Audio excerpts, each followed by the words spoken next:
Mi nombre es Meline Harper y solía pensar que 10 años de matrimonio significaban seguridad, protección y confianza, pero una noche cambió todo lo que creía. Era nuestro aniversario, exactamente 10 años después de que Isen y yo nos encontráramos bajo un dosel de luces de jardín y nos prometiéramos el uno al otro la eternidad. Para celebrarlo, me llevó al Crescent, el restaurante más alto y lujoso de la ciudad, el tipo de lugar donde no solo comes, sino que alcanzas el éxito. La lámpara brillaba como constelaciones y el horizonte se extendía como un fondo pintado detrás de nuestra mesa. Llevaba un vestido de seda azul marino, sencillo pero elegante, justo lo suficientemente ajustado para demostrar que todavía me importaba. Isen lucía elegante como siempre, con un traje negro impecable, corbata oscura y un toque de esa colonia cedarwood que alguna vez me resultó reconfortante. Él sonrió cuando me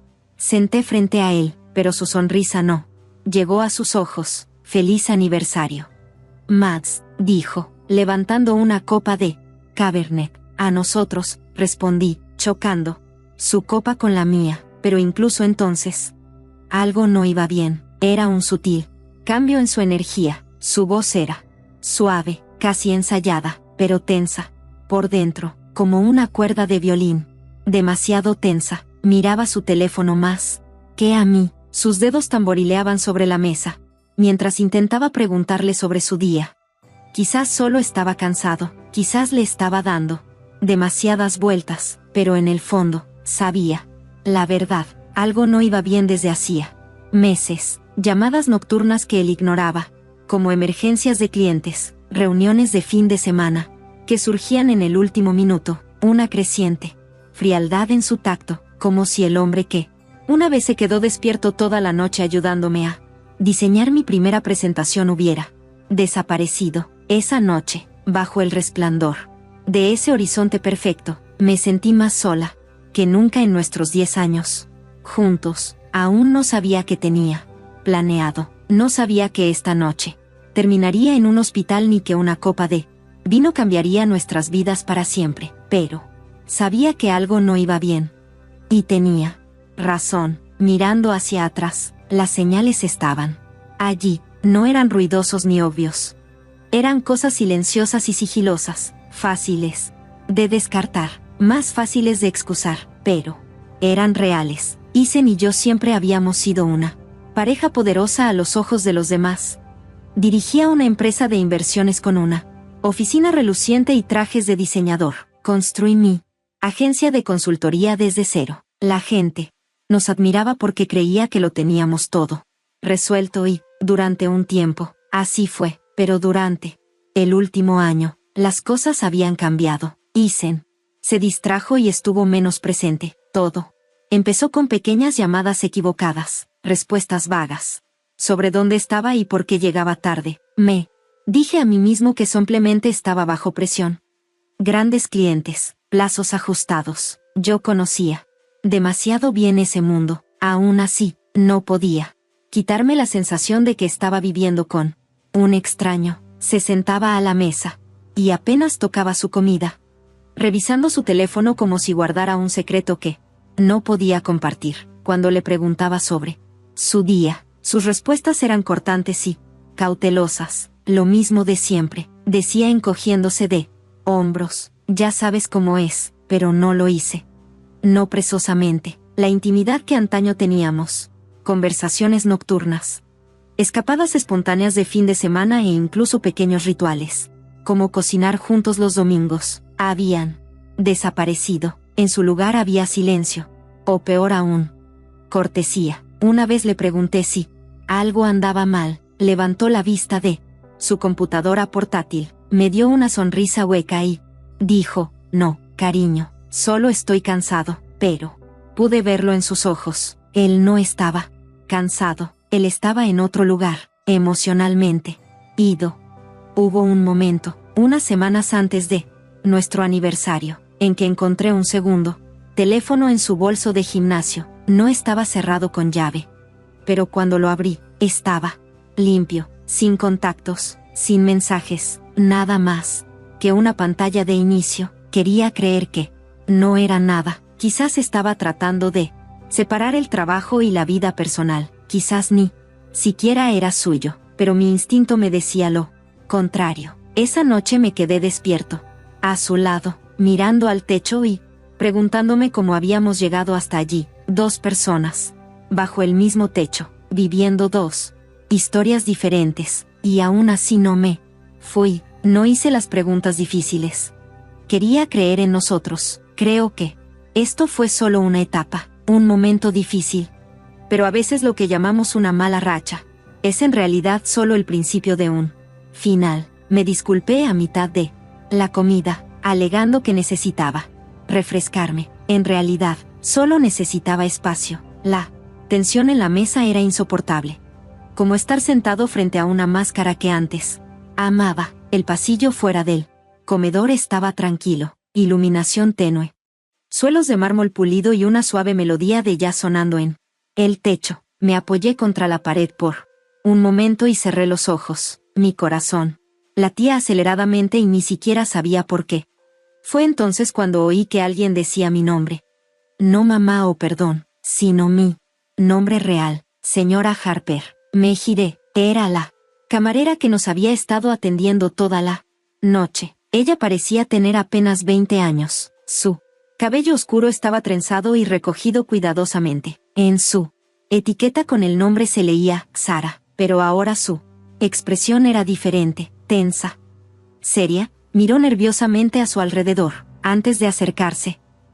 Lo siento mucho por molestarte, susurró. Pero necesito decirte algo. Parpadeé. ¿Qué es? Su voz bajó aún más. Vi a tu marido poner algo en tu vino. Todo dentro de mí se quedó quieto. Ella se apresuró a explicar. Cuando te levantaste para ir al baño, yo estaba limpiando una mesa cercana. Entonces lo vi sacar algo del bolsillo de su abrigo y dejarlo caer en tu vaso. Se disolvió rápidamente. No sé qué fue, pero la forma en que lo hizo no me pareció correcta. Me quedé mirándola. Seguramente estaba equivocada. Isen, puede que esté distante, incluso frío, últimamente. Pero veneno. ¿Estás seguro? Yo pregunté. Estoy segura, dijo ella con los ojos muy abiertos. Lo he visto aquí antes. Él siempre actúa con mucho cuidado. Calculado. No habría dicho nada si no estuviera absolutamente seguro. El pasillo pareció encogerse a mi alrededor. Se me quedó la respiración atrapada en el pecho. Sara miró hacia la puerta del baño. Tengo que regresar antes de que se den cuenta que me he ido. Lo lamento. Yo solo, si fuera yo, querría que alguien me lo dijera. Así, sin más, ella se escabulló. Me quedé allí congelada, con una mano agarrando el borde del lavabo y la otra todavía agarrando mi bolso de mano como si fuera lo único sólido que quedaba en el mundo. Quería creer que ella estaba equivocada, que Sara había entendido mal, que Isen había hecho algo inocente, revolver el azúcar. Tal vez. Pero en el fondo sabía que algo iba muy mal. De repente, el hombre a cuyo lado había pasado 10 años. Ya no era solo un extraño. Podría ser algo mucho peor. Me paré, frente al espejo, mirando a la mujer del vestido azul marino. Su rostro le parecía familiar, pero algo en ella había cambiado. Sus ojos no estaban solo cansados. Eran anchos y con algo más afilado. Miedo, sí, pero también claridad. Tenía que tomar una decisión. Si Sara estuviera equivocada, parecería tonto y paranoico. Pero si ella tenía razón, no podía permitirme ignorarlo. Respiré profundamente, alicé las arrugas de mi vestido y volví al pasillo. El bullicio del comedor regresó como un ruido de fondo que ya no podía fingir que era hermoso. Todo se sentía más fuerte ahora. Cada risa, cada tintineo de copas, cada parpadeo de la luz de una vela. Cuando llegué a nuestra mesa, Isen apenas levantó la vista de su teléfono. ¿Todo bien?, preguntó, dejando su teléfono boca abajo. Sí, dije a la ligera. Solo necesitaba un momento. Él sonrió. ¿Seguro? Te ves pálido. ¿Dolor de cabeza? Nada serio. Me senté lentamente y mis ojos se dirigieron a las 2 copas de Cabernet que aún descansaban sobre la mesa. El mío estaba a la derecha donde lo había dejado. Su parte intacta estaba a la izquierda. Y en algún lugar dentro de uno de ellos, esperaba una mentira. Hice mi movimiento despreocupadamente, ocultándolo detrás de un estiramiento y una risa silenciosa. Alcancé mi vaso y luego me detuve. Este vino es demasiado bueno para desperdiciarlo, bromeé. Y con un solo movimiento suave, deslicé su copa hacia mí y empujé la mía hacia su lado. Él no se dio cuenta. Sus ojos estaban nuevamente fijos en su teléfono, sus dedos tecleando algún mensaje urgente. Tomé un pequeño sorbo. Tenía un sabor rico, ligeramente seco. Como siempre, pero el vino se sentía pesado en mi lengua y la amargura se mezclaba con el pavor. Por 10 años más, dije, levantando la copa y con la mirada fija en la suya. Él levantó la vista sorprendido por medio segundo, luego sonrió levemente y levantó su propio vaso por 10 más. Hizo eco y bebió profundamente. Observé su garganta moverse. Observé cómo el vino se desvanecía. Mi propio vaso todavía estaba medio lleno. Un extraño silencio se instaló entre nosotros. Seguí sonriendo, incluso mientras cada parte de mí gritaba. ¿Había cometido un gran error? ¿Había probado algo que no existía o simplemente había puesto a Eisen en una situación de colisión con sus propias intenciones? No lo sabía, todavía. Pero lo que sí sabía, mientras estaba sentado allí, sosteniendo el vaso equivocado en la mano derecha, era que había dejado de ser pasivo. Yo ya no era la mujer que esperaba que se actuara sobre ella. Ahora era yo el que miraba, el que escuchaba. Y si él hubiera intentado hacerme daño, entonces simplemente habría cambiado su plan por completo. Al principio no pasó nada. Eisen se reclinó en su silla, limpiándose la boca casualmente con una servilleta de lino. Parecía relajado, demasiado relajado. El tipo de tranquilidad que no provenía de la comodidad, sino de la creencia de que tenía el control, de que todo iba según lo planeado. Hice girar mi tenedor, obligándome a parecer calmado. Pero mis dedos temblaban lo suficiente como para que tuviera que mantenerlos ocultos debajo de la mesa. Lo observé atentamente, cada parpadeo, cada respiración, cada mirada nerviosa a su reloj. Entonces dije con voz suave, ¿cómo va ese gran asunto? Él, ¿qué te ha estado manteniendo despierto todas las noches? Sus ojos se entrecerraron apenas un poco. Es complicado, dijo con tono cortante. Hay mucho en juego, mucho riesgo. ¿Sabes cómo es? Asentí lentamente. Claro, pero siempre te han gustado los juegos de alto riesgo, ¿no? Él no respondió. Simplemente tomó su agua y tomó un pequeño sorbo. Luego miró mi copa de vino. Su copa de vino, e hizo una pausa. No estás bebiendo mucho, dijo en tono casual. Lo estoy guardando, respondí sonriendo dulcemente. Este merece ser saboreado.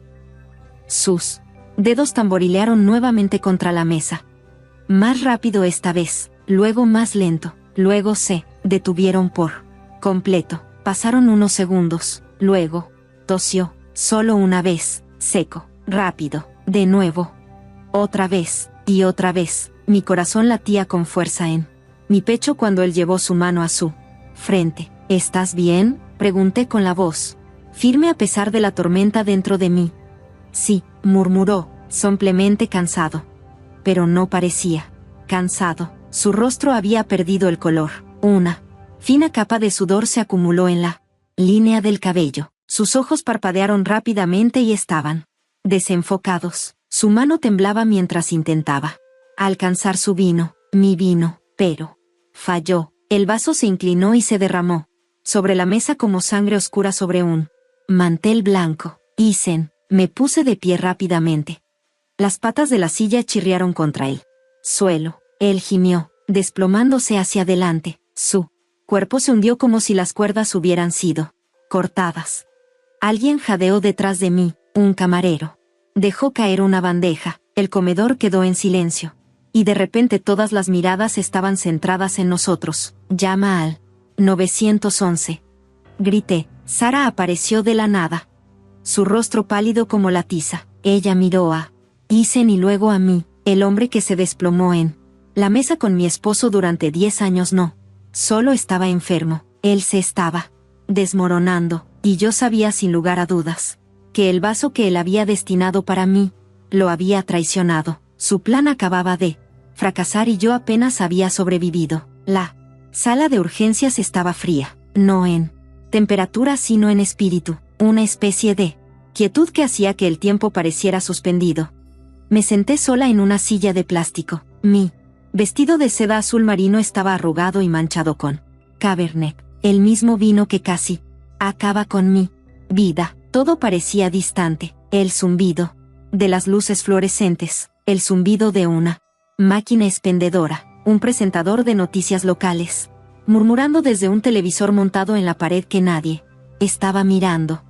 No había llamado a nadie. ¿A quién llamaría? Mis padres estaban jubilados en Florida. Mis compañeros de trabajo pensaban que vivía una vida perfecta. No estaba preparada para explicar que mi marido podría haber intentado envenenarme. Mis manos estaban apretadas en mi regazo, todavía temblando. Seguí repitiendo la escena, la forma en que miró mi vaso, la forma en que su cuerpo comenzó a plegarse sobre sí mismo, la forma en que me quedé allí mirando. Se abrió una puerta. Un médico con bata blanca entró en la sala de espera y examinó la habitación. «¿Señora Harper?», ella preguntó. Me puse de pie, con las rodillas ligeramente dobladas. «Soy el doctor Patel», dijo, guiándome hacia un rincón más tranquilo. «Su marido está estable, pero está bajo sedación. Ingirió una dosis alta de un sedante controlado, Dazepam, no del tipo que se vende sin receta. Estaba muy concentrado y era posiblemente letal si no se trataba». Se me secó la boca. Tragué saliva con fuerza. «Creo que eso era para mí», dije en voz baja. Sus cejas se levantaron ligeramente. «Pero no», interrumpió. «Una camarera me advirtió. Ella lo vio poner algo en mi bebida. Así que intercambié nuestros vasos». La doctora Patel asintió lentamente, con voz tranquila. «Eso lo explicaría. La dosis en su sistema era mucho mayor de lo seguro. Qué suerte que actuaste cuando lo hiciste». Miré hacia otro lado y se me hizo un nudo en la garganta. Ni siquiera lo sabía. Con seguridad, no quería creerlo. Ella colocó el portapapeles contra su pecho. «Necesitaremos involucrar a la policía. Esto no es solo una emergencia médica, ahora es un asunto legal. Hiciste lo correcto». «¿Lo correcto?». Eso fue lo que pasó. Me sentí como si estuviera flotando entre dos versiones de la realidad. Uno en el que mi marido era mi compañero, mi protector. Y otro en el que había planeado silenciosamente eliminarme. ¿Todo para qué? ¿Dinero? ¿Control? Me senté de nuevo. Esta vez no se trata de esperar, sino de recomponerme. El hombre que creía conocer estaba detrás de una cortina de hospital, sedado, vivo, pero la verdad entre nosotros quedó expuesta y nada podría ocultarla. La verdad salió a la luz más rápido de lo esperado. Todo comenzó con una llamada de una de las antiguas clientas de Isen, una mujer llamada Lassie, que solía contar con entusiasmo cómo Isen había salvado su cartera. Ella me llamó 2 días después del incidente en el hospital. Su voz temblaba. No sabía a quién más contárselo. Dijo, «Pero creo que la empresa de Isen está en serios problemas». Eso fue un eufemismo. En una semana, todo se reveló en silencio y luego, públicamente, la empresa de inversiones de Isen alguna vez elogiada en las revistas de negocios locales, estaba colapsando. Meses de malas operaciones, inversiones fallidas y acuerdos cada vez más riesgosos lo habían alcanzado. Los acreedores estaban rondando. Ya se estaban redactando demandas judiciales. Encontré documentos escondidos en un contenedor de almacenamiento dentro de nuestra oficina en casa que él claramente esperaba que yo nunca viera. Había cartas de bancos, advertencias de la SEC, incluso un formulario de poder notarial sin firmar que habría transferido todos los activos de mi empresa a su nombre si yo hubiera quedado incapacitado. Eso es lo que él quería. No necesariamente mi muerte, sino mi silencio, mi desaparición. Necesitaba control y estaba lo suficientemente desesperado como para hacer lo impensable para conseguirlo. Él debió pensar que si yo no podía hablar, si no podía actuar, él podría intervenir. Como mi esposo, él habría reclamado autoridad, acceso, propiedad. Lo que más me rompió no fue la traición en sí. Fue la paciencia calculada, la forma en que me sonrió durante la cena, la forma en que me tocó la mano, me llamó loca, actuó como si nada estuviera mal, se estaba ahogando. Y él estaba dispuesto a arrastrarme hacia el fondo del mar solo, para mantenerse a flote, pero no me ahogué, no bebí ese vino, y ahora el hombre que una vez prometió construir un futuro conmigo, enfrentaba cargos en lugar de champán, todo porque escuché un susurro y confié en mi instinto más que en una sonrisa familiar. En los días que siguieron, me moví por la vida como una sombra. Los medios de comunicación se enteraron de la historia antes de que yo estuviera listo. Los titulares insinuaban un escándalo. Estrella de inversiones, hospitalizada tras incidente con vino. Mi nombre siempre estuvo ahí, emparejado con el suyo. Pero nadie sabía la historia completa. Al menos, no todavía. Algunos amigos se acercaron, confundidos. Otros desaparecieron por completo. Como si el malestar fuera contagioso. No los culpé. ¿Quién quiere creer que un hombre como Eisen, encantador, respetado, siempre brindando, podría ser capaz de lo que hizo? Pero no me interesaba salvar las apariencias. Me interesaba la verdad. Cuando los detectives llamaron, no lo dudé.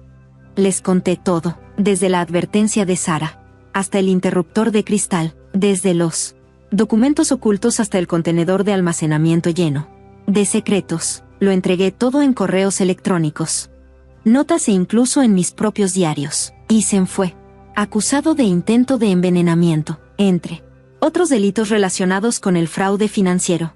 Su abogado intentó darle un giro al asunto. Dijo que todo fue un malentendido, que estaba bajo presión y que era mentalmente inestable. Pero había vivido junto a esa mente durante 10 años. Sabía la diferencia entre inestabilidad y estrategia. No asistí a la primera audiencia judicial. Me quedé en casa sentada junto a la ventana en silencio, bebiendo té de una taza. A Eisen nunca le gustó el cielo. Afuera estaba gris, pero se sentía honesto. Yo no lloré, no entonces. En lugar de eso, abrí mi computadora portátil, abrí un documento en blanco y comencé a escribir. No se trata de venganza, ni de ira, sino de supervivencia, sobre cómo a veces el lugar más peligroso para una mujer no es un callejón oscuro, sino el espacio familiar frente a la mesa del hombre que dice que la ama, y sobre cómo escuchar tus instintos, no importa cuán suave sea el susurro. No solo es valiente, es lo que te salva. No sé exactamente cuándo sucedió que dejé de verme como una víctima y comencé a reconocer mi fuerza. Quizás fue el momento en el que cambié esos vasos. Tal vez fue el segundo en que elegí creer en la voz asustada de un extraño en lugar de la sonrisa tranquila de mi marido. O tal vez fue después, cuando me paré frente a un espejo y vi a una mujer a la que finalmente respeté. Los meses que siguieron no fueron fáciles. La curación rara vez lo es. Fui a terapia. Me distancié de las personas que todavía se aferraban a la ilusión de nuestro matrimonio. Me dejé llevar por el dolor, no solo la relación, sino los años que pasé, encogiéndome para que alguien más pudiera brillar. Y entonces comencé a hablar. Empezó siendo pequeño, una conferencia sobre liderazgo de mujeres. Luego un podcast, luego un panel en una organización sin fines de lucro dedicada a ayudar a las mujeres a reconocer la coerción y la manipulación financiera en las relaciones. No conté mi historia para llamar la atención, lo dije porque el silencio fue lo que casi me mató. Hoy en día, no me defino por lo que pasó esa noche en Crescent, me defino por lo que hice. Después, lo reconstruí, regresé a mí. Empresa más fuerte que antes, contraté a Sara, la joven camarera que me avisó, como mi asistente ejecutiva. Ahora ella está estudiando negocios y estoy orgulloso de ser su mentor. La gente todavía me pregunta si alguna vez amé a Isen, y la verdad es que sí, profundamente, pero el amor no es motivo para sacrificar tu seguridad, así que no es una excusa para la traición, y nadie, por más familiar que sea, tiene derecho a hacerte dudar de tu realidad. Si todavía estás viendo esto, y si mi historia resuena contigo aunque sea un poquito, entonces escucha esto, confía en ti mismo, escucha tus instintos. No esperes el choque para confirmar lo que tu instinto ya sabe, y si alguna vez has escapado de algo que parecía inevitable, espero que te tomes un momento para honrar tu supervivencia. Esta es la historia de Meline, pero quizás sea tuyo también. Sí, esto te conmovió de alguna manera. No olvides darle me gusta, comentar y compartir este video, y suscribirte a él donde salen a la luz historias reales de fortaleza, claridad y triunfo silencioso. Tu voz importa y tu verdad nunca es demasiado pequeña para ser escuchada.